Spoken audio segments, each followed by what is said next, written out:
Nakabaton sang pagpamahog ang bago nagpungko nga punong barangay sang barangay Hinutan San Joaquin, Iloilo sang nagligad nga Marso 6 matapos man ini ang insidente sang paglutang patay sa punong barangay nga si Richard sa Palo sang Pebrero 26. Nabaluan nga nagbulos nga punong barangay mo si Lilibet Locsin nga muman ang first kagawad sang nasabit nga lugar. Si Locsin man ang nagsiling santo nga nabatian niyang pagpamahog sa napatay nga punong barangay antes ang selebrasyon o kon pagsugalaw sang bagong tuig.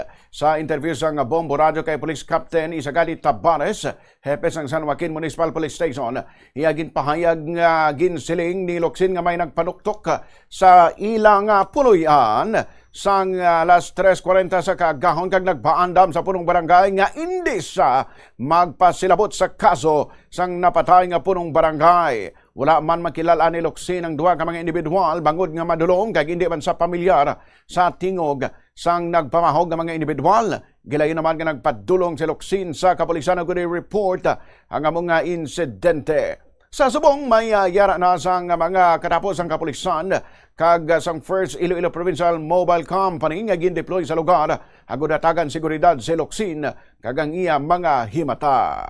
Nakabato na siya sang isa ka threat nga ginali siya threat sang ang March 6 alas 3:40 sang aga may nanuktok sa iya kudal.